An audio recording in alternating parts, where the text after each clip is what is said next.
తాకట్లో ఉన్న బంగారాన్ని విడిపించి ఆ రోజున మార్కెట్ ధర కట్టి మిగిలిన డబ్బును మీకు అందిస్తుంది కొమ్మూరి గోల్డ్.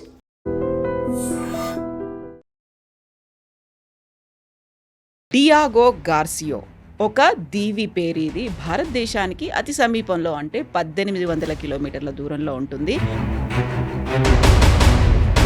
అతి సుందరమైనటువంటి పర్యాటక ప్రాంతం అయినప్పటికీ పర్మిషన్స్ లేకుండా అక్కడికి ఎవరూ వెళ్ళడానికి లేదు.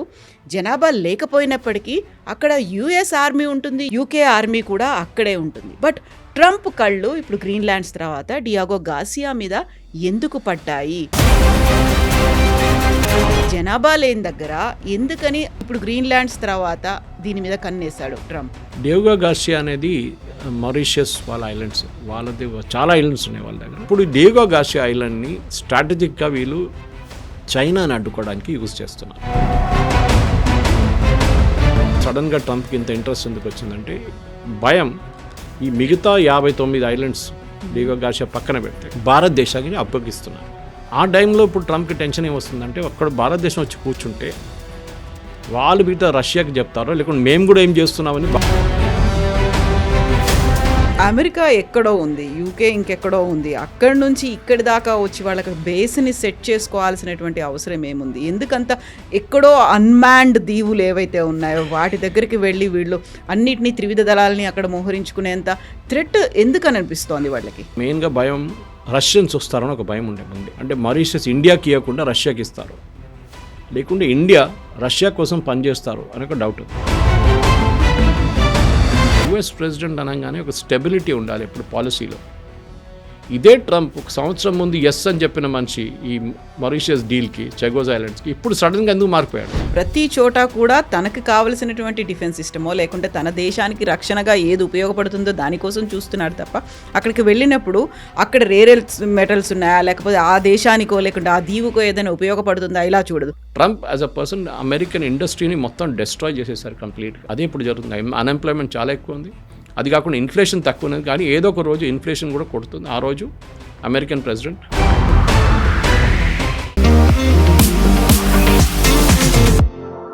నమస్తే, నేను Kavitha. Welcome to I dream news and నిజాలు.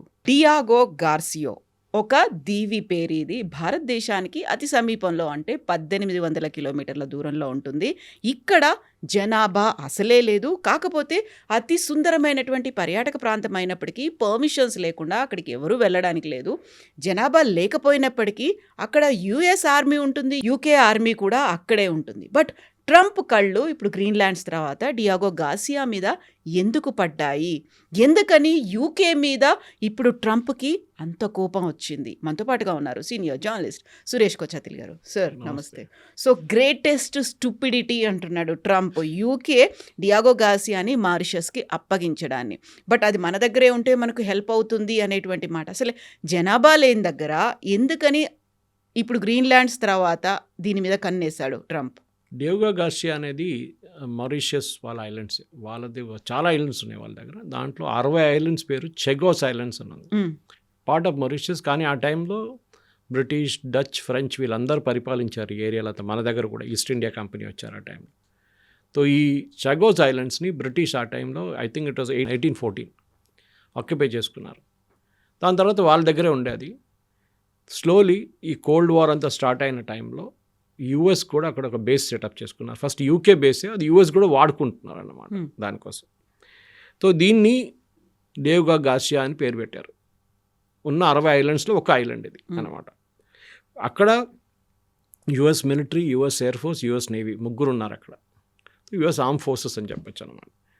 వీళ్ళేం చేశారంటే అప్పుడు, దట్ ఈస్ స్పెసిఫిక్లీ అరౌండ్ 2010 నుంచి దానికన్నా ముందు 2000లో కూడా దాని ఆఫ్ఘనిస్తాన్, ఇరాక్, లిబియా లాంటి, ఈవెన్ వియట్నాం టైంలో కూడా వీళ్ళు వాడుకున్నారు దాన్ని. So you can see even from the 1960s it was used అన్నమాట. దాన్ని రెగ్యులర్గా వాడుకొని పోతున్నప్పుడు ఇప్పుడు ఏమైందంటే సడన్గా ఒప్పందం చేసుకున్నారు ఎవరు, మారిషియస్ అండ్ యూకే. అంటే మేము రిటర్న్ ఇచ్చేస్తున్నాం మీకు ఐలాండ్స్ అని చెప్పి చాలాని వీళ్ళు ప్రెషర్ పెడుతున్నారు. మారిషియస్, మా ఐలాండ్స్ మీరు పెట్టుకున్నారు, మాకు రిటర్న్ ఇచ్చేసేయండి అని. అప్పుడు కూడా మారిషియస్ ఏమన్నారంటే డియాగో గార్సియా మీ దగ్గర పెట్టేసుకోండి, మాకు అక్కర్లేదు. We know you spent a lot of money, చాలా డబ్బులు ఖర్చు పెట్టారు, స్ట్రాటజిక్గా మీకు చాలా వాల్యూ ఉందని యూఎస్ దగ్గర డైరెక్ట్ మాట్లాడకుండా యూకే దగ్గర మాట్లాడుతున్నారు. ఎందుకంటే UK has the right over the islands. వీళ్ళేం చెప్పారంటే మాకు ప్రతి సంవత్సరం యూకే కూడా అంగీకరించారు, $100 మిలియన్ మీకు ఇచ్చేస్తాం, ఐలాండ్ వాడుకున్న దానికి $100 మిలియన్, అంటే ఆల్మోస్ట్ ఒక 800 కోట్లు అని పెట్టుకోవచ్చు, మీకు ఇచ్చేస్తాం రెంట్, లీజ్ రెంట్, దానికి 99 సంవత్సరాలకి లీజ్ రాసి ఇచ్చేస్తాం అని చెప్పి. సో ప్రాబ్లం ఏం లేదు. కానీ ట్రంప్కి ఇప్పుడు ప్రాబ్లం ఎక్కడ వచ్చిందంటే, ఆయన ఒక సంవత్సరం ముందు ఇదే ఒప్పందం పెట్టినప్పుడు వెల్కమ్ చేసిన మనిషి. ఆ స్టేట్మెంట్ ఇప్పుడు కూడా మీకు గూగుల్ చేస్తే మీకు వచ్చేస్తుంది. వెరీ గుడ్ డిసిషన్, చాలా బాగా చేశారు, ఇట్లానే మనం ఇంకా చేయాలి అది ఇదని చెప్పారు. అదే మనిషి ఇప్పుడు ప్యానిక్ అవుతున్నారు. ఎందుకంటే మనం చూసాం గ్రీన్లాండ్స్ వచ్చినప్పుడు అదే ఇష్యూ వచ్చింది. దీనికొని ముందు గ్రీన్లాండ్స్ గురించి ఎక్కువ మాట్లాడలేదు. ఫస్ట్ టర్మ్లో ఒకసారి చెప్పేసి దాని తర్వాత ఊరుకున్నారు. సడన్గా ఇప్పుడు నాకు గ్రీన్లాండ్స్ కావాలంటున్నారు, కెనడా కావాలంటున్నారు. ప్రతి ఎక్కడైనా దొరికితే ల్యాండ్ నాకు, రియల్ ఎస్టేట్ ఆయన, దట్ ఈస్ హౌ ఈ ఫంక్షన్స్ అనమాట. ఒక పీస్ ఆఫ్ ల్యాండ్ కనిపిస్తే, మన దగ్గర పాత ఒక మంత్రి ఉండే, ఆయన పేరు చెప్పను కానీ, ఆయన అంటున్న ప్రతి ఊరికి వెళ్ళినప్పుడు మహిళలు దాచుకుంటారని చెప్తారు చూడండి, గబ్బర్ సింగ్ అట్లాంటి వాళ్ళు వస్తున్నప్పుడు, మన మంత్రి గారు వెళ్ళినప్పుడు ల్యాండ్లన్నీ దాచుకుంటాయంట, భూములన్నీ దాచుకుంటారంట. అందుకని అంతా ఎక్కడ కనిపిస్తే తీసుకుంటాడు, గుంజుకుంటాడు. అది ఇది కూడా పరిస్థితి ట్రంప్ది. ఇప్పుడు డియేగో గార్సియా ఐలాండ్ని స్ట్రాటజిక్గా వీళ్ళు సౌత్ ఏషియా, చైనాని అడ్డుకోవడానికి యూజ్ చేస్తున్నారు. చైనా ఏం చేస్తున్నారు ఇప్పుడు, లేటెస్ట్ యూజ్ ఎట్లా జరిగిందంటే, మన B-2 బాంబర్స్ మన ఇరాన్ మీద బాంబింగ్ చేసినప్పుడు దాన్ని వాడుకున్నారు వీళ్ళు. దానికన్నా ముందు ఆఫ్ఘనిస్తాన్ పైన కూడా చాలా మటుకు బాంబింగ్ జరిగినప్పుడు టోరా మౌంటైన్స్ మీద కూడా యూజ్ చేశారు ఇది. కానీ ఇప్పుడు ఎందుకు, మీరు అడిగిన ప్రశ్నకి ఇప్పుడు సడన్గా ట్రంప్కి ఇంత ఇంట్రెస్ట్ ఎందుకు వచ్చిందంటే, భయం ఈ మిగతా 59 ఐలాండ్స్ డియేగో గార్సియా పక్కన పెడితే భారతదేశానికి అప్పగిస్తున్నారు. మనం ఏం చెప్పామంటే, దాన్ని హైడ్రోలాజికల్గా, స్ట్రాటజిక్గా అక్కడ ఉన్న బయో రిజర్వ్, ఎందుకంటే అది చాలా ఎకలాజికలీ సెన్సిటివ్ ప్లేస్, అక్కడ మీరు పెద్ద పెద్ద బిల్డింగ్లు కట్టలేరు. So it has to be preserved like that. దానికోసం కావాల్సిన హెల్ప్ అంతా మేము చేస్తామని చెప్పి భారతదేశం మారిషియస్ ఒక ఒప్పందం చేసుకున్నారు. ఆ టైంలో ఇప్పుడు ట్రంప్కి టెన్షన్ ఏమొస్తుందంటే, అక్కడ భారతదేశం వచ్చి కూర్చుంటే వాళ్ళు మిగతా రష్యాకి చెప్తారో, లేకుంటే మేము కూడా ఏం చేస్తున్నామని భారతదేశం తెలిసిపోతుంది. అదొక టెన్షన్ ఇప్పుడు ట్రంప్కి వచ్చేస్తున్నారు. దానికోసం ఇప్పుడు ఆయన వ్యతిరేకిస్తున్నారు. ఇదే టైంలో బ్రిటిష్ పార్లమెంట్లో కూడా డిస్కషన్ నడుస్తుంది. అక్కడ రీఫార్మ్ పార్టీ వాళ్ళు దీన్ని వ్యతిరేకించారు. మీరు ఎట్లా ఒప్పందం చేస్తారు? మనం బ్రిటన్ మర్చిపోతున్నారు, ఒక టైంలో sun will never set on the British empire అని చెప్పారు. రవి అస్తమించని సామ్రాజ్యం ఇప్పుడు ఎక్కడ పోయిందండి ఆ సామ్రాజ్యం? అడ్రస్ లేకుండా పోయింది. ఒక టైంలో సిలోన్, భారతదేశం, భారతం అంటే మొత్తం including Afghanistan, Pakistan, whatever is there right now, ఇటువైపు ఫిలిప్పీన్స్, అటువైపు ఇండోనేషియా, మొత్తం ఆక్యుపై చేసుకునే వీలే ఉండే కదా బ్రిటన్. దాని తర్వాత అక్కడిక్కడ ఫ్రెంచ్ వాళ్ళు ఉన్నారు, డచ్ వాళ్ళు ఉన్నారంతా. ఇన్ఫ్యాక్ట్ డచ్ వాళ్ళు ఫస్ట్ వచ్చారు. డచ్ ఆర్మీ వచ్చిన తర్వాతనే భారతదేశం మీద ఫస్ట్ ఆక్రమించుకున్న డచ్ వాళ్ళు. మన కోసం మన దగ్గర భీమ్లీ వైపు మీకు కనిపిస్తుంది, వాళ్ళ ఒక సెటిల్మెంట్ ఉంటుంది అటువైపు. ఎందుకంటే మన దగ్గర ఆ టైంలో అన్నిటికంటే పెద్ద పోర్ట్ మచిలీపట్నం ఉండే, మచిలీపట్నం. అక్కడి నుంచే బ్రిటిష్ వాళ్ళు కూడా దూరారు లోపలికి. దానికోసం వాళ్ళు కలకటాకి వెళ్ళారు, ఢిల్లీకి వెళ్ళలేదు ఫస్ట్. తో ఈ డచ్ వల్ల ఏమైందంటే, మార్తాండవర్మ అప్పుడున్న రాజా, ట్రావెంకోర్ రాజాతోని, వాళ్ళ నేవీ కూడా చాలా పవర్ఫుల్ ఉండే, ట్రావెంకోర్ నేవీ. డచ్ నేవీ దానికన్నా బెటర్, అంటే వరల్డ్లో నంబర్ 1 నేవీ డచ్. సో వీళ్ళ మెయిన్ బేస్ సిలోన్లో ఉండే. సిలోన్లో ఉన్నప్పుడు ఇటు పక్కన బ్రిటిష్ వాళ్ళు ఉన్నారు. అదే మేము చెప్పాను చూడండి, ఐలాండ్స్ అన్నీ వాళ్ళ దగ్గర ఉండే, మాల్డీవ్స్ కూడా వాళ్ళ దగ్గర ఉండే. యాక్చువల్లీ మాల్డీవ్స్ నుంచి మారిషియస్, సెషెల్స్ అంతా బ్రిటిష్ వాళ్ళ చేతిలో ఉండే.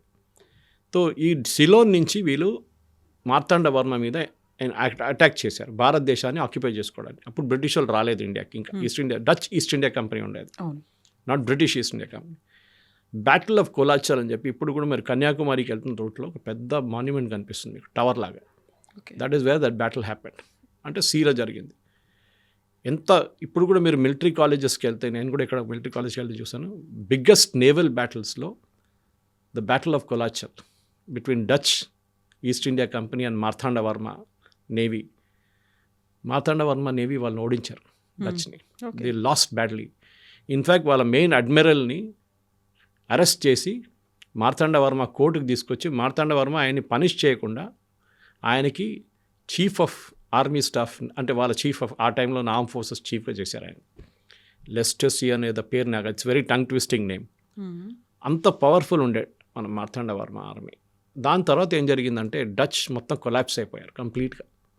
ఆ డిఫీట్తో వాళ్ళు ఎప్పుడు they could not overcome it అనమాట. వాళ్ళు అసలు ధ్వంసం అయిపోయారు కంప్లీట్.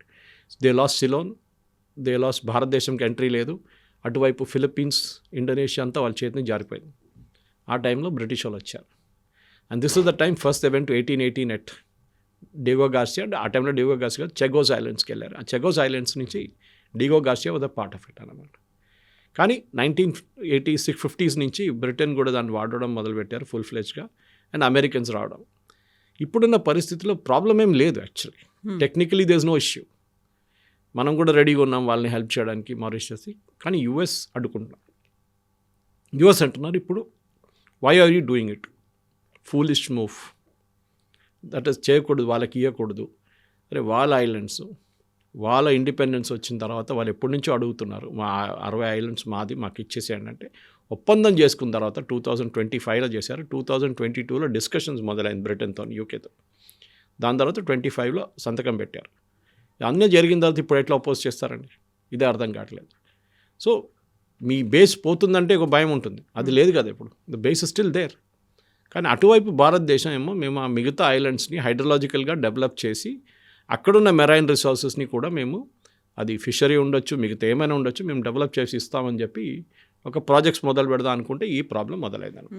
సో అమెరికా ఎక్కడో ఉంది, యూకే ఇంకెక్కడో ఉంది, అక్కడి నుంచి ఇక్కడి దాకా వచ్చి వాళ్ళకి బేస్ని సెట్ చేసుకోవాల్సినటువంటి అవసరం ఏముంది? ఎందుకంత ఎక్కడో అన్మాన్డ్ దీవులు ఏవైతే ఉన్నాయో వాటి దగ్గరికి వెళ్ళి వీళ్ళు అన్నిటినీ త్రివిధ దళాలని అక్కడ మోహరించుకునేంత థ్రెట్ ఎందుకని అనిపిస్తోంది వాళ్ళకి? థ్రెట్ ఏంటంటే వాళ్ళకి మెయిన్గా భయం, రష్యన్స్ వస్తారని ఒక భయం ఉండే ముందే. అంటే మారిషస్ ఇండియాకి ఇవ్వకుండా రష్యాకి ఇస్తారు, లేకుంటే ఇండియా రష్యా కోసం పనిచేస్తారు అని ఒక డౌట్ ఉంది. అంటే ఎన్ని ఎయిర్క్రాఫ్ట్ ఉంది, ఎన్ని నేవల్ షిప్స్ అక్కడ ఉన్నాయి, ఎప్పుడు టేక్ ఆఫ్ చేస్తుంది, ఎప్పుడు ల్యాండ్ చేస్తుంది ఎయిర్క్రాఫ్ట్, ఎంతోమంది అక్కడ ఉన్నారు. ఇప్పుడు 2500 మంది ఉన్నారు పర్సనల్ అక్కడ. అంతే, దానికన్నా ఎక్కువ వాళ్ళు తట్టుకోలేరు ఐలాండ్స్. అది ఇట్స్ వెరీ సెన్సిటివ్ అనమాట. అక్కడ మీరు డ్రైనేజ్ ఫెసిలిటీస్ ఉండదు, తక్కువ డ్రింకింగ్ వాటర్, పవర్ సప్లై, ఇదంతా మన లక్షద్వీప్ లాగా, మన అండమాన్స్ లాగానే ఉంటుంది అనమాట. మనం ఏం చేస్తున్నాం అంటే మన వైపు నుంచి కూడా వీఆర్ నౌ ఒక కాన్సన్ట్రేషన్ ఏంటంటే, ఒకటి శ్రీలంక వైపు నుంచి, ఇంకోటి గ్రేట్ నికోబార్ ప్రాజెక్ట్ ఒకటి, ఇటువైపు లక్షద్వీప్లో we are setup full fledged naval command. ఇప్పుడు మన దగ్గర మాల్డీవ్స్లో ఆల్రెడీ ఉన్నారు. ఆ క్యాంపెయిన్ నడిపించిన తర్వాత కూడా మ్యూజియం కేమ్ డౌన్ అండ్ ఇప్పుడు అగ్రీ చేశారు. అక్కడ మన ఇక్కడ నేవల్ ఫెసిలిటీ ఒకటి ఉంది అక్కడ. శ్రీలంకలో మనం అక్కడ ఉన్న ఒక నేవల్ డాక్యార్డ్ని కొనుక్కున్నాం. ఎందుకంటే చైనా కూడా వచ్చి హంబాబోటా పోర్ట్ టేక్ ఓవర్ చేసుకున్నప్పుడు అప్పుడు ఇమ్మీడియట్గా మనకి రెడ్ ఫ్లాగ్స్ రైజ్ అయినాయి. మనం కూడా ఒక ప్రెజెన్స్ ఉండాలని చెప్పి లక్కీలీ ఒక 2 సంవత్సరాల ముందు ఒక శ్రీలంకన్ ఒక నేవల్ షిప్ యార్డ్ బ్యాంక్రప్ట్ అయిపోయారు, దివాలా అయిపోయారు. అప్పుడు మన మ్యాజగాన్ డాక్, మన దగ్గర ఉన్న గవర్నమెంట్ ఆఫ్ ఇండియా వాళ్ళ Mazagon dock even though individual కంపెనీగా ఇన్వెస్ట్ చేసి ఆ టేక్ ఓవర్ చేసుకున్నాం. సో మనకు presence great Nicobar, Colombo, Maldives, Mauritius, Lakshadweep, string of pearls. In fact Maldives అనే islands Lakshadweep extension. The last island లక్షద్వీప్లో ఉన్నది I think it's Minicoy. Minicoy ఐలాండ్లో మాట్లాడుతున్న భాషనే మాల్డీవ్స్లో మాట్లాడతారు. The same language they speak. అప్పుడు అంత క్లోజ్ రిలేషన్షిప్ ఉందన్నమాట మనకి. ఇండియన్ ఓషన్ అనేది కవిత గారు చాలా మట్టుకు ఇప్పుడు ఒక చాలా క్రూషియల్ ఏరియా అయిపోయింది. ఒకటి China presence. China South China Sea నుంచి మలకా స్ట్రైట్స్ అంటే it start somewhere just near Sri Lanka నుంచి మొదలై త్రూ ద ఇండోనేషియన్ రీజన్, అది ఆస్ట్రేలియా వైపు అవుతుంది. ఆ మలకా స్ట్రైట్స్ కూడా ఆల్మోస్ట్ 60% వరల్డ్లో ఉన్న ఆయిల్ ఆ స్ట్రైట్స్ నుంచి పాస్ అవుతుంది. రెడ్ సీ అక్కడి నుంచి స్టార్ట్ అయ్యి స్ట్రైట్ ఆఫ్ హోర్మూజ్ నుంచి వచ్చి ఇటువైపు అరేబియన్ సీ నుంచి వచ్చి ఇండియన్ ఓషన్ నుంచి మలకా స్ట్రైట్ నుంచి అక్కడికి. ఇది కంట్రోల్ చేయడం అని చాలా క్రూషియల్ అయిపోయింది ఇప్పుడున్న జియో పాలిటిక్స్లో. యుఎస్ ఏమంటున్నారు, వీళ్ళని చైనాని ఎక్కడ ఉంచుకోకూడదు. దానికోసం చూడండి, let us keep Maldives separate, Mauritius separate పెడదాం, ఇప్పుడున్న డైగో గార్సియా సపరేట్ పెడదాం. యుఎస్ ఏం చేశారంటే బంగ్లాదేశ్కి ఎందుకు వెళ్ళారని చాలామంది అడిగారు. దాని రిప్లై ఇక్కడ ఉంది, బంగ్లాదేశ్కి ఎందుకు వెళ్ళారనేది. బంగ్లాదేశ్లో వాళ్ళు అక్కడి నుంచి లిజనింగ్ పోస్ట్ పెట్టుకున్నారు. అంటే ఏం చేస్తున్నారు చైనా అని చెప్పి చిటగాంగ్ పోర్ట్లో కూడా ఇప్పుడు యుఎస్ షిప్స్ రెగ్యులర్గా వస్తూ పోతుంది. అది కాకుండా మయన్మార్లో టిప్ ఆఫ్ మయన్మార్ ఒకటి అండ్ మయన్మార్ 2 సైడ్లలో వాళ్ళు 3 పోస్టులు కొనుక్కున్నారు వాళ్ళు. అంటే లీజ్లో తీసుకున్నారు. వెరీ సీక్రెట్, ఎక్కువ గొడవ చేయరు వాళ్ళు దాని గురించి. అక్కడి నుంచి కూడా చైనీస్ని ట్రాక్ చేస్తున్నారు అమెరికా. చైనా, రష్యా కన్నా ఎక్కువ ప్రాబ్లం అమెరికాకి చైనాతో ఉంది. ఎందుకంటే చైనీస్ నేవల్ ప్రెజెన్స్ కానివ్వండి, చైనీస్ ఆర్మీ, చైనీస్ టెక్నాలజీ చాలా మట్టుకు అమెరికాని మ్యాచ్ చేస్తుంది ఇప్పుడు. సో అమెరికాకి చాలా భయం ఉంది, రేపు ఒక యుద్ధం వస్తే దానికి మెయిన్ కారణం చైనా ఉంటుంది, రష్యా కాదని చెప్పేసి. రష్యాకి వాళ్ళ ప్రాబ్లమ్స్ వాళ్ళకు ఉంది, ఎస్పెషల్లీ యుక్రెయిన్ వాళ్ళ తర్వాత. ఈ పరిస్థితుల్లో చైనాని కంట్రోల్ చేయాలి. మనం ఏం చేసాం, hour strategy is also very interesting. మనం ఏం చేసామంటే ఈ గ్రేట్ నికోబార్ ప్రాజెక్ట్తోని మనం కంప్లీట్గా ఒక ట్రాన్స్షిప్మెంట్ ప్రాజెక్ట్ పెడుతున్నాం. అక్కడ పెద్ద ఒక కమాండ్ ఫెసిలిటీ రాబోతుంది. ఆల్రెడీ మన కమాండ్ అక్కడ ఉంది, ట్రై సర్వీసెస్ కమాండ్ ఉంది. ట్రై సర్వీస్ అంటే ఆర్మీ, నేవీ, ఎయిర్ ఫోర్స్ ఐలాండ్స్లో ఉంది. సునామీలో కొంచెం డ్యామేజ్ అయింది కానీ దాని తర్వాత it picked up very well. అక్కడ ఐఎన్ఎస్ బాజ్ అని చెప్పి ఒక పెద్ద మన ఎయిర్ ఫోర్స్ ఫెసిలిటీ కూడా ఉంది in the Andaman and Nicobar islands. కానీ మనకు అక్కడ చిన్నగా ప్రాబ్లం ఏమొచ్చిందంటే ఈ Andaman and Nicobar islands top మోస్ట్లో మయన్మార్ కొన్ని ఐలాండ్స్ ఉన్నాయి. మీరు మ్యాప్లో వెళ్ళి చూస్తే మీకు కనిపిస్తుంది. కొక్కో ఐలాండ్స్ అని ఒక ఐలాండ్ ఉంది, బహుశా మాట్లాడాను దీని గురించి ముందు మనం. ఈ కొక్కో ఐలాండ్స్ కూడా చాలా క్రూషియల్, ఎందుకంటే అక్కడ చైనా కూర్చున్నారు. అక్కడి నుంచి ఒక 200-300 కిలోమీటర్లో యూఎస్ షిప్స్ కూర్చున్నారు. చైనీస్ కోకో ఐలాండ్స్ ఎందుకు టేక్ ఓవర్ చేసుకున్నారంటే అక్కడి నుంచి వాళ్ళు విశాఖపట్నం వైపు మన సబ్మెరీన్స్ని ట్రాక్ చేయడానికి వాళ్ళకి ఒక రూట్ వచ్చేస్తుంది. అక్కడి నుంచి భారతదేశంలో సబ్మెరీన్ బేస్ ఇస్ విశాఖపట్నం. ఇప్పుడు కొత్తగా బేస్ కడుతున్నాం విశాఖపట్నం నుంచి ఇంకో 100 కిలోమీటర్ పైకి. అక్కడ స్పెసిఫిక్గా ఓన్లీ ఫర్ సబ్మెరీన్స్, ఎందుకంటే ఈస్టర్న్ నేవల్ కమాండ్లో అన్నీ ఉంటుంది, షిప్స్ ఉంటుంది, సబ్మెరీన్స్ ఉంటుంది, ఫ్రైటర్స్ ఉంటుంది, అన్నీ ఉంటుంది, డెస్ట్రాయిస్ ఉంటుంది. సో సపరేట్గా సబ్మెరీన్ బేస్ కూడా బిల్డ్ చేస్తున్నాం మనం విశాఖపట్నం నుంచి, శ్రీకాకుళం నుంచి కొంచెం అటువైపు. అది ఇంకా టైం పడుతుంది, బహుశా ఇంకా ఒక 10 yearsలో డెవలప్ అయిపోతుంది ఫుల్. సో ఈ Indian Ocean region, Arabian Sea, Bay of Bengal, ఇది ఇప్పుడున్న మ్యారిటైమ్ రూట్లో చాలా క్రూషియల్ అయిపోయింది. యుఎస్కి ఎయిర్ ఫోర్స్ సపోర్ట్, మొన్న జరిగిన B-2 బాంబింగ్లో కూడా వాళ్ళు యుఎస్ డైరెక్ట్ తీసుకొచ్చారు అక్కడి నుంచి, యుఎస్ నుంచి. కానీ రీఫ్యూయలింగ్కి వెళ్తున్నప్పుడు ఏం చేస్తారంటే వాళ్ళు ల్యాండ్ కూడా చేయరు ఒకసారి, కానీ రీఫ్యూయలింగ్కి ల్యాండ్ చేశారంటున్నారు. మనకు తెలియదు వెదర్ ఇట్ రియలీ హ్యాపెండ్ అన్నమాట. కానీ యూఎస్కి ఏంటంటే అక్కడ మొత్తం అమెరికా నుంచి తీసుకురావడం, లేకుంటే ఒక ఎయిర్క్రాఫ్ట్ క్యారియర్ని పెట్టడం అంటే చాలా ఎక్స్పెన్సివ్. దాని బదులు Diego Garcia makes a lot of sense అన్నమాట. సో దాన్ని రష్యా అటువైపు రాకూడదు, చైనా అస్సలే రాకూడదు. దీనితోనే యూఎస్కి ప్రాబ్లం ఉంది. ఇప్పుడైతే వాళ్ళు ఏం అబ్జెక్ట్ చేయలేరు, ఎందుకంటే బ్రిటిష్ పార్లమెంట్ ఇప్పుడు ఈ చట్టం పాస్ చేయాల్సి వస్తుంది. వాళ్ళు సైన్ చేసిన ఒప్పందాన్ని బ్రిటిష్ పార్లమెంట్ పాస్ చేయాలి. అది పెద్ద ప్రాబ్లం ఏం కాదు, పాస్ చేయొచ్చు వాళ్ళకి. లేకుంటే బ్రిటన్ క్రెడిబిలిటీ ఉండదు. రేపు మీరు ఒప్పందం పెట్టి మీ పార్లమెంట్కి మీరు పాస్ చేయలేకపోతే మళ్ళీ ఏం గవర్నమెంట్ రా అని అడుగుతారు మీరు కేర్ స్టామర్ దగ్గర. అది జరుగుతుంది కూడా. So that will happen. కానీ ఇప్పుడున్న పరిస్థితుల్లో మీరు చూస్తున్నారు కవిత గారు, ఒకటి గ్రీన్లాండ్, ఒకటి కెనడా, ఇంకోటి వెనిజువేలా. ఇప్పుడు Diego Garcia is already with them. కానీ ట్రంప్కి ఎక్కడ కొంచెం ప్లేస్ కనిపిస్తే అక్కడ ఆయన నాకు ఇక్కడ కావాలి, ఇది నా యుఎస్ టెరిటరీ అంటున్నారు. This is becoming major embarrassment actually. ఎందుకంటే నిన్న చూసాం మన ప్రెసిడెంట్ మ్యాక్రాన్ మీద కూడా ఆయన పర్సనల్ చాట్స్, వాట్సాప్ చాట్ తీసుకొచ్చి సోషల్ మీడియాలో వేసేసారు, విచ్ ఈజ్ నాట్ డన్. ఇప్పుడు మన ఇద్దరు మాట్లాడుకున్నప్పుడు వాట్సాప్లో అది మూడో మనిషికి తెలియకూడదు. Exactly. It might be a secret, it might be a personal chat, whatever it is, or nothing at all. అప్పుడు కూడా ఎందుకు బయట లోకం ఎందుకు తెలియాలి? ఇది ట్రంప్ ఒక ఇమ్మెచ్యూరిటీ చూపిస్తుంది Kavitha. That is very very sad. ఎందుకంటే కోపం వస్తే చిన్నపిల్లలు అన్నీ బయటకు చెప్పేసినట్టుగా. అదే, మమ్మీ ఆడు నన్ను కొట్టాడు, సో నేను వెళ్ళి కొడతాను, మీరు వెళ్ళి కొట్టండి వాడిని, ఇదే జరుగుతుంది. సో ఆ ఇమ్మెచ్యూరిటీ, ఎందుకంటే యుఎస్ ప్రెసిడెంట్ అనగానే ఒక స్టెబిలిటీ ఉండాలి ఎప్పుడు పాలసీలో. ఇదే ట్రంప్ ఒక సంవత్సరం ముందు ఎస్ అని చెప్పిన మనిషి ఈ మారిషియస్ డీల్కి, చెగోస్ ఐలాండ్స్కి, ఇప్పుడు సడన్గా ఎందుకు మారిపోయాడు? ఎంత పెద్ద మార్పు ఏం రాలేదు కదా లాస్ట్ ఒక సంవత్సరంలో. చైనా ఎప్పటి నుంచో ఉన్నారు, రష్యా ఎప్పటి నుంచో ఉంది, మనం కూడా ఉన్నాం, చెగోస్ ఐలాండ్స్ ఉన్నాయి. Well what is the problem now? So వీళ్ళు కూడా అంటున్నారు యూ కీప్ ద ఐలాండ్, మాకు $100 million ఇచ్చేసేయండి సంవత్సరానికి. అది కూడా ఒప్పందంలో ఉంది, that we will pay you $100 million, which is a big amount. Mauritius లాంటి దేశానికి ఇట్స్ 800 కోట్లు అంటే it is a huge amount. వాళ్ళు వాడుకుంటారు. బహుశా రేపు మనం కూడా ఒక 2 ఐలాండ్లు తీసుకుంటే, అక్కడ లీజ్లో తీసుకుంటే మనం కూడా డబ్బులు కట్టాల్సి వస్తుంది, which we will have to pay. There is no go అనమాట. కానీ ఇది రియల్ ఎస్టేట్ ప్రాబ్లం అయిపోయింది ఇప్పుడు. ఎగ్జాక్ట్లీ. ఎందుకంటే ఇప్పుడు డావోస్లో ఉన్నారు ట్రంప్. ఆయన ఇప్పుడు ఏమంటే ఫ్రాన్స్ మీద నేను 200% టారిఫ్లు పెట్టేస్తాను, గాజాలో బోర్డ్ ఆఫ్ పీస్లో జాయిన్ చేయలేదు వాళ్ళని చెప్పేసి. మనం కూడా జాయిన్ చేయలేదు కదా, మన మీద ఎందుకు పెట్టట్లేదు? The only country which has said directly yes is UAE. వాళ్ళకి $1 billion ఇస్ నథింగ్, చిల్లర. వాళ్ళకి గుడి బయట కూర్చుంటారు చూడండి, వాళ్ళకి వేయడానికి చిల్లర ఇస్తున్నట్లే వాళ్ళకి చిల్లరలాగా ట్రంప్కి పడేస్తారు, తీసుకో బిచ్చోడు అని చెప్పేసి. అది జరుగుతుంది. గాజా ఆల్సో ట్రంప్కి ఒక రియల్ ఎస్టేట్ ప్రాజెక్ట్ లాగా ఉంది, ఎందుకంటే he is like that. Trump towers ఇండియాలో ఎక్కువ ఉందండి. నేను ఫ్రెండ్ చెప్పాను, యూఎస్ కన్నా ఎక్కువ ట్రంప్ టవర్స్ ఇండియాలో ఉంది వాళ్ళ కంపెనీ. అంత రియల్ ఎస్టేట్ ప్రాజెక్ట్ ఇక్కడ కట్టారు ట్రంప్ ఇండియాలో. కానీ గాజాలు ఇప్పుడు ఏం చేయబోతున్నారు, ఆయన ఏమన్నారంటే we'll make it like a Mediterranean coast line, పెద్ద లగ్జూరియస్ ప్రాజెక్ట్, హోటల్స్, 5 స్టార్ అక్కడున్న ప్రజలు ఎక్కడికి వెళ్తారు. ఆయన చెప్పారు అందరిని ఈజిప్ట్ పంపించేద్దాం, ఒక 5-6 సంవత్సరాలకి ఈజిప్ట్ పంపించేసి మొత్తం డెమాలిష్ చేసి వీ విల్ రీబిల్డ్ ఇట్ అని. కానీ ఆ రీబిల్డింగ్ ఎప్పుడు ఇజ్రాయెల్ ఒప్పుకోరు. ఇజ్రాయెల్కి భయం అంటే లాస్ట్ టైం రీబిల్డింగ్ జరిగినప్పుడు టనల్స్ కట్టుకున్నారు దాని కింద.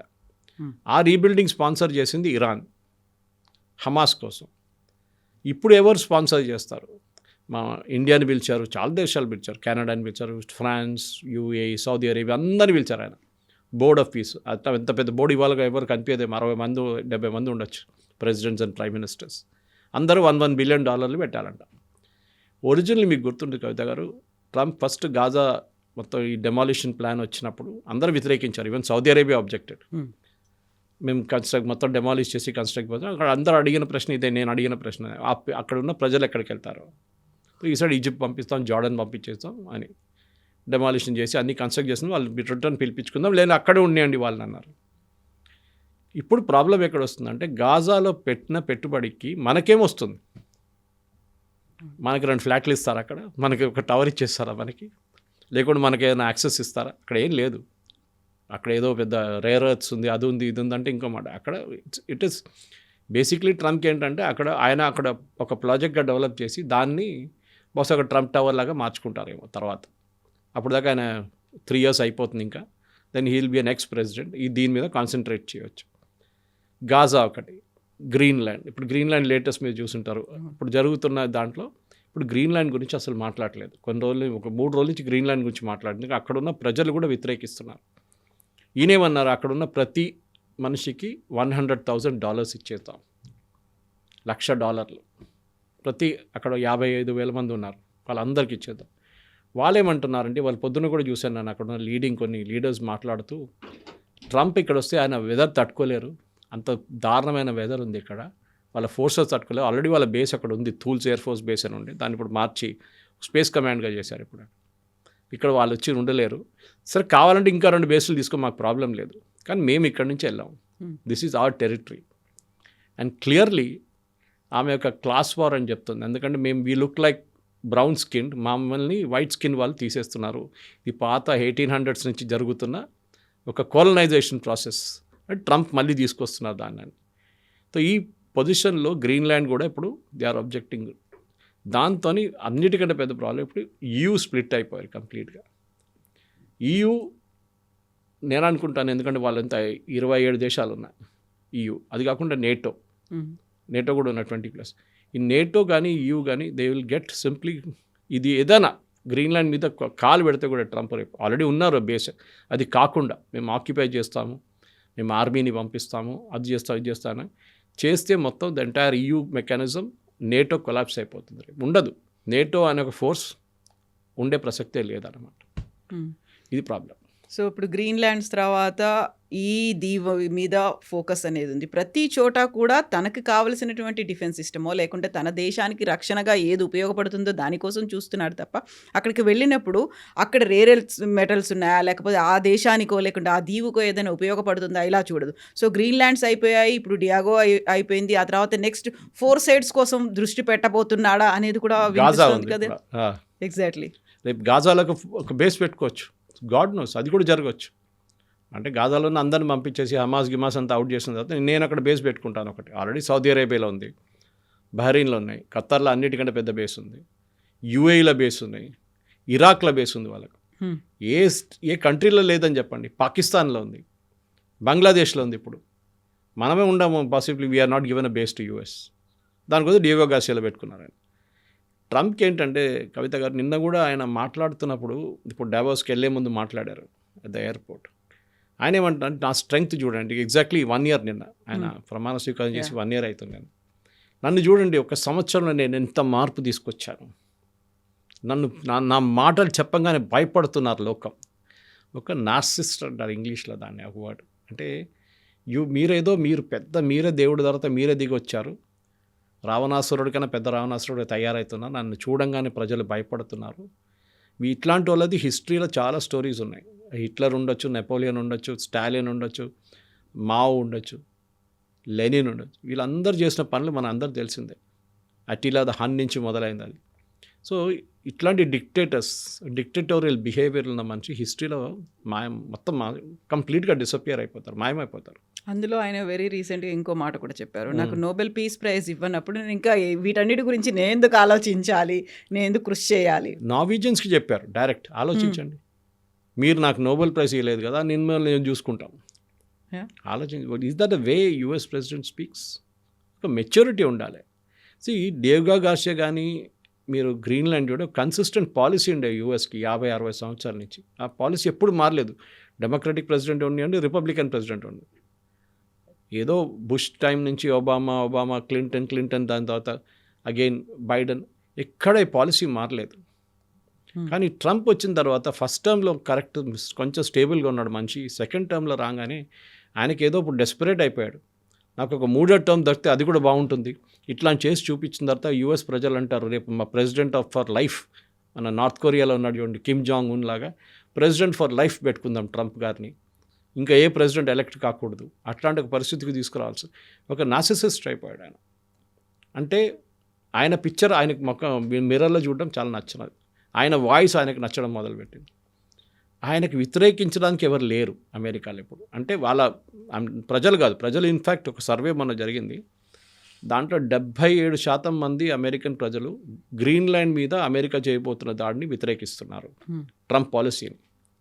ఇప్పుడు ఏమంటారు ఈయన? అది ఆయన క్యాబినెట్, ఆయన ఇన్నర్ క్యాబినెట్లో ఉన్న వాళ్ళు, సెక్రటరీ ఆఫ్ స్టేట్ కానీ, డిఫెన్స్ సెక్రటరీ హెస్కెత్ కానీ, వీళ్ళెవ్వరూ ఆయన మీద ఒక మాట కూడా రిటర్న్ చెప్పలేకపోతున్నారు. అంత ఒక డిక్టటోరియల్ యాటిట్యూడ్ అయిపోయి, ఏమని అంటే నేను తీసి పడేస్తాను, నేను అయిపోయింది, అవుట్ కథ. మనం చూస్తున్న అటార్నీ చూస్తున్న files, Epstein file hand over చేయాలని చెప్పి ఒక ఆయన సాక్ చేసేసారు మొన్న. ఎందుకండి ఇది? FBI ఒక సీనియర్ ఆఫీసర్ని సాక్ చేశారు మొన్న. ఆయనకు ఎవరైనా నచ్చకపోతే అంతే సంగతి, they will just take him and throw him out అన్నమాట. ఇది యూఎస్కి చాలా డేంజరస్. ఎందుకంటే end of the day US ఒక డిక్టటోరియల్ రాజ్యం కాదు, అది డెమోక్రటిక్ కంట్రీ. ఇప్పుడు మిడ్ టర్మ్ పోల్స్ రాబోతుంది. ఈ నిన్న జడ్జ్మెంట్ రావాలండే టారిఫ్ల గురించి, అది రాలేదు, మళ్ళీ పోస్ట్పోన్ అయింది, వాయిదా పడదు. అది మళ్ళీ ఎప్పుడు వస్తుందో తెలియదు, నెక్స్ట్ వారమో, అది కాకుండా నెక్స్ట్ వీక్ ఉండొచ్చు. మిడ్ టర్మ్ పోల్స్ వచ్చినప్పుడు చాలా మటుకు Trump is in a very dangerous territory. అంత నెగటివ్ ఉంది ఇప్పుడు ఇమేజ్. బహుశా దీని తర్వాత ట్రంప్కి రావాల్సిన అన్నిటికంటే పెద్ద పొలిటికల్ ఒక hit will be mid term poll. దాంట్లో ఆయన ఓడిపోయారు అనుకోండి, మిడ్ టర్మ్ పోల్ ఆయన ఓడాడు, ఆయన సీట్లు తగ్గిపోతుంది వాళ్ళ సెనెట్లో, కాంగ్రెస్లో తగ్గిపోతే ఆయన ఒక్క బిల్లు కూడా పాస్ చేయలేరు. ఈ టారిఫ్ మీద సుప్రీంకోర్టు ఓవర్ రూల్ చేస్తే $200 బిలియన్ రిటర్న్ కట్టాల్సి వస్తుంది, ఎవరెవరి దగ్గర తీసుకున్నారు అని. ఆయన ఏమంటారు, నేను పెంచాను చూడండి $200 billion, I have raised capital. నిన్న ఒక సర్వే వచ్చింది కవిత గారు, దాంట్లో వాళ్ళకి అనలైజ్ చేశారు ప్రతి ప్రోడక్ట్ యూఎస్కి వచ్చింది లాస్ట్ ఈ టారిఫ్ పెట్టిన తర్వాత, లిబరేషన్ డే అని చెప్పాడు. $4 బిలియన్ బయట నుంచి ఉన్న కంపెనీలు కట్టారు, మిగతా అంతా అక్కడ ప్రజలే కట్టారు. అక్కడ ఎవరికి పోయింది నష్టపడేది? వాళ్ళకే కదా. కంపెనీలు కట్టారు ఫస్ట్, కంపెనీలోనూ ప్రజలను గుంజుకున్నారు అంతే. $10 మీకు వచ్చే ప్రోడక్ట్ ఇప్పుడు $15 వస్తుంది. ఎవరికి వచ్చిన నష్టం? యూఎస్ ప్రజలకే. అది వాళ్ళు అర్థం చేసుకుంటున్నారు ఇప్పుడు వాళ్ళకి అర్థమైందనమాట. కానీ ఆ మాగా బేస్ ఉంది చూడండి, మేక్ అమెరికా గ్రేట్ అనేది, వాళ్ళు ఇప్పుడు అక్కడున్న బయట నుంచి వచ్చిన దేశాల నుంచి వచ్చిన వాళ్ళ మీద చాలా మట్టుకు ఫిజికల్ అని చెప్పకని మెంటల్ ట్రామా క్రియేట్ చేస్తున్నారు. ఒకటి ఐస్ రైడ్స్ నడుస్తుంది, ఇంటి నుంచి వెళ్ళి గుంజుకెళ్తున్నారు రాత్రిపూట, రెస్టారెంట్లో కూర్చున్నప్పుడు గుంజుకెళ్తున్నారు. దాంట్లో ఇండియన్ స్టూడెంట్స్ కూడా చాలామంది ఉన్నారు.